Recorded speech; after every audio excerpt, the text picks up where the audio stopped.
Karibu mpenzi mtazamaji wa kipindi hiki cha Nuru ya Maisha ambacho kinaletwa kwako na Mbugi TV.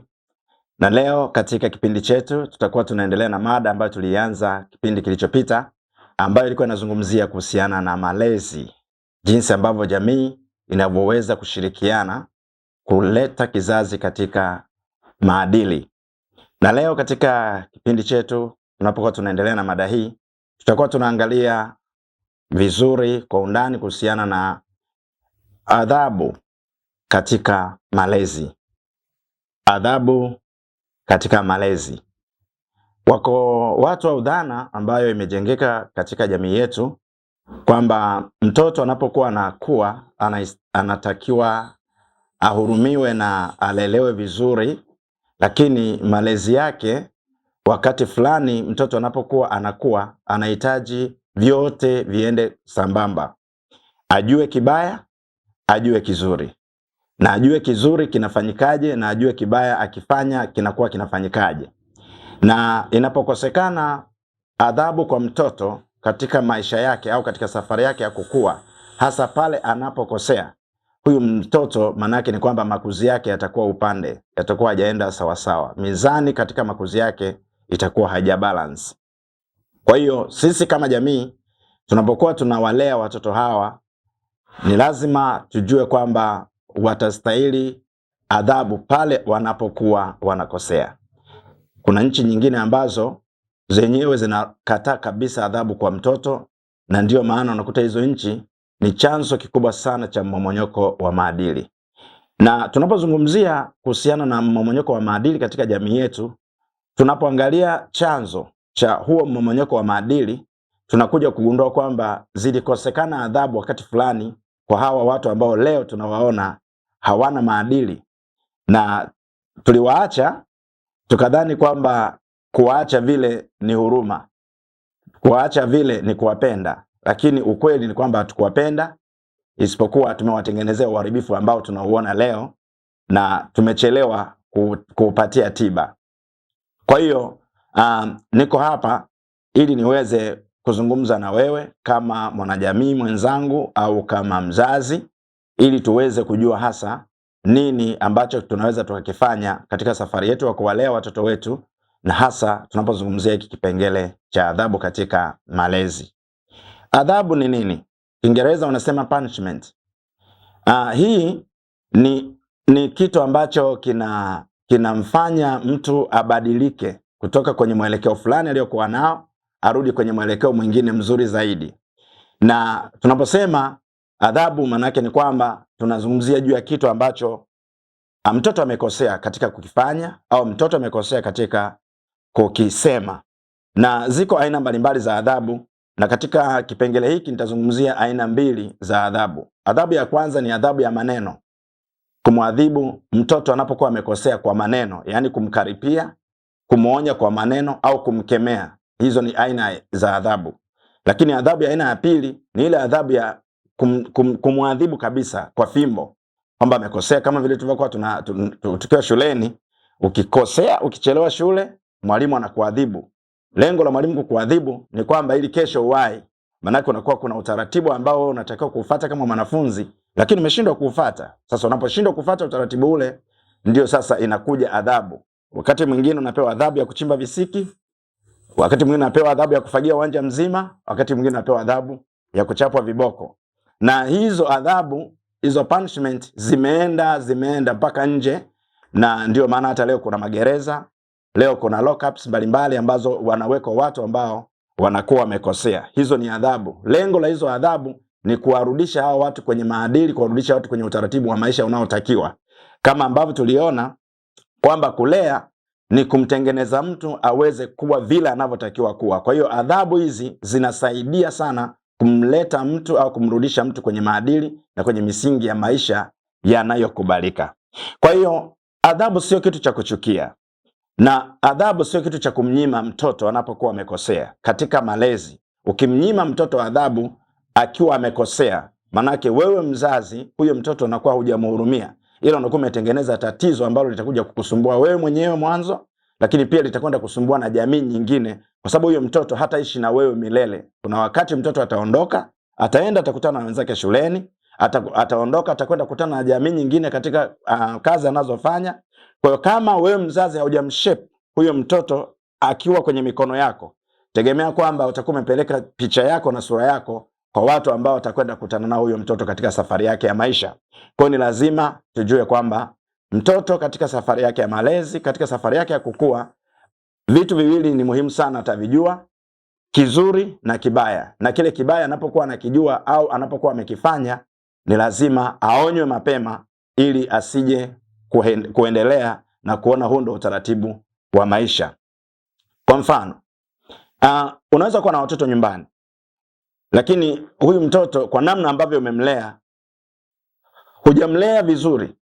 Hii tulishawahi kuona, tumekutana nazo hizi situation sehemu mbalimbali. Unakuta umeingia nyumbani, umekaa sebuleni hivi, umekaribishwa umekaa, alafu mtoto anakuja, labda umewekea soda mezani, mtoto anakuja anachukua ile soda anaondoka nayo.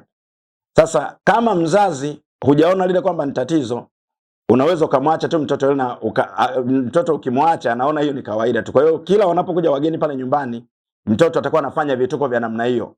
Sasa kituko cha namna ile anapokuwa anakifanya mtoto pale nyumbani mbele ya wageni wako, kumbuka kwamba wageni hawa wataondoka na hiyo picha ya huyo mtoto wako kwamba huyo mtoto ndivyo ulivyomlea.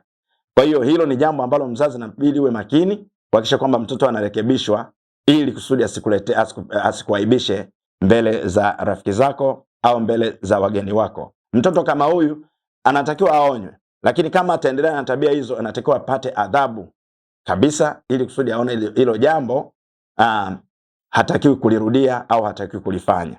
Lakini pia kuna tabia ya wazazi ambao hawaoni umuhimu wa adhabu kwa watoto wao. Hawaoni umuhimu wa adhabu. Kwa hiyo mtoto anakosea, alafu anamwacha tu, unajua fulani wewe. Ukiuliza anakuambia mimi mtoto wangu ndo huyo tu jamani, sitaki kumwona mtoto wangu analia jamani, na uchungu naye sana. Ni kweli una uchungu naye sana, lakini mwisho wa siku utakuwa umetengeneza tatizo mama. Utakuwa umetengeneza tatizo baba. Utakuwa umetengeneza tatizo kabisa. Na watu watakapokuwa wanamuona huyo mtoto wewe ukiwa haupo, huyo mtoto atazionyesha hizo tabia ambazo kwako naona sio tatizo kwa watu wengine ambao wataona ni tatizo. Mwisho wa siku watasema wewe umeshindwa kumlea mtoto wako. Nishakutana na mtu mmoja kaniambia, yani mtoto amenishinda kabisa. Yani amenishinda. Hii ni aibu kwa mzazi. Wewe mtoto umemzaa mwenyewe, umembeba miezi 9 tumboni.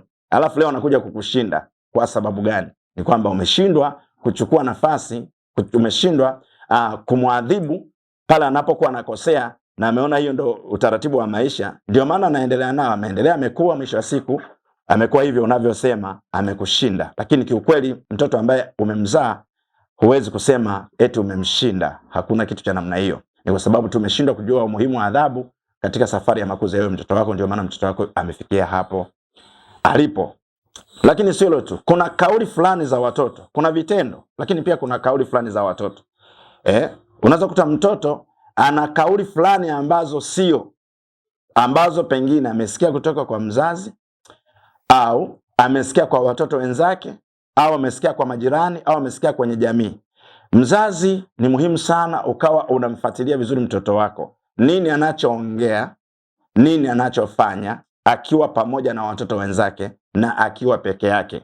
Wale watoto ambao wanacheza michezo mbalimbali kwa kushirikiana na watoto wengine, ni muhimu sana mama kila mtoto wakati mara nyingi ukawa unafuatilia tabia za mtoto wako anapokuwa ametoka kucheza na watoto wenzake, kujua amebeba nini kule alipotoka. Hata akiwa ameenda shule, anapokuwa anarudi nyumbani wakati wa likizo, ni vizuri kuangalia, kufuatilia mtoto amebeba nini, kwa sababu kuna vitu anavyobeba anapokwenda shule kutoka kwako nyumbani, na kuna vitu anavyobeba kutoka shuleni anaporudi nyumbani. Kwa hiyo usipofuatilia kujua amekuja na mgeni gani wakati ametoka shule, anaweza akakuletea wageni wengi sana wa tabia, wageni wengi sana kitabia. Ukakuta hapo ndani kwako una watu kama 20 wakati mko watu wawili tu. Amekuja na tabia za watu 20, zote ni mbaya. Sasa ndo tunasema sasa katika safari ya malezi na makuzi, ni vizuri sana mzazi ukafuatilia vizuri kwa karibu mtoto wako anapokuwa anatoka na anaporudi, ili kujua kwamba amekuja na kitu cha namna gani. Je, hicho alichokuja nacho kinastahili kwenye nyumba yako au hakistahili? Na kama hakistahili, basi kwenye nyumba yako tukitoe nje ya nyumba yako ili uharibifu usitokee kwenye nyumba yako. So hilo, lakini kuna hii tabia nyingine, tabia ya wazazi kwenda pamoja na watoto kwenye sehemu za starehe. Kwenda na watoto kwenye sehemu za starehe. Unapokwenda na mtoto kwenye sehemu ya starehe, mzazi ni vizuri sana ukaelewa kwamba kule unapokwenda unakwenda kukutana na watu wenye tabia mbalimbali. Watu ambao wanakaa karibu nusu uchi utakutana nao kule. Watu ambao wanalewa na wakishalewa wana misbehave. Sasa wakisha misbehave, nini kinachotokea? Ni kwamba yule mtoto atachukua yale mazingira na tabia na hali hiyo ya hapo na ataanza kurudi nayo nyumbani. Unaweza kushangaa wewe kwa sababu ni mzazi umejua hilo la kuliacha pale pale, lakini mtoto anajua hilo ndo linakulichukua la kulileta nyumbani. Kwa hiyo ukuta mtoto amechukua zile tabia za kule ulipokwenda kwenye starehe anazirudisha nyumbani, na wewe kwa sababu ulipokwenda kule ulikuwa unajiamini kwamba mimi mtu mzima, kibaya nitakiacha, kizuri nitachukua. Mtoto amebeba vyote, karudi navyo nyumbani. Mtoto anapokuwa mdogo anakuwa na tabia kama ya nyoka mdogo. Unajua kuna watu ambao waga waelewi kwamba nyoka mdogo akimng'ata mtu waga anang'ata, anapeleka sumu yake yote kabisa. Yote kabisa. Lakini nyoka mkubwa anapomng'ata mtu anamng'ata kwa tahadhari, kwa sababu anajua gharama anayoitumia kutengeneza ile sumu. Lakini mtoto wa nyoka anapong'ata hajui gharama ya kutengeneza sumu, kwa hiyo anajihami kabisa ili kusudi awe salama yeye. Sasa na mtoto naye hivyo anaweza kabeba vyote, anajua ndio vinastahili kuwa, kumbe havistahili. Mpenzi mtazamaji, tuna mambo mengi sana katika kipindi cha Nuru ya Maisha ambacho tutatamani kushiriki pamoja na wewe.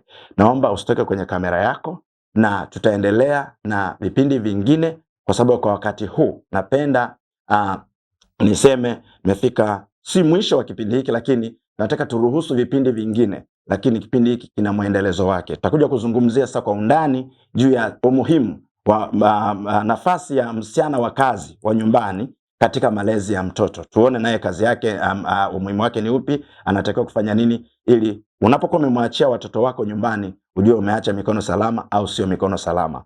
Na nikutakia wakati mzuri. Kwa heri kwa sasa. Aliyekuletea kipindi hiki leo ni Geoffrey Kinyele. Karibu katika vipindi vinavyofuata.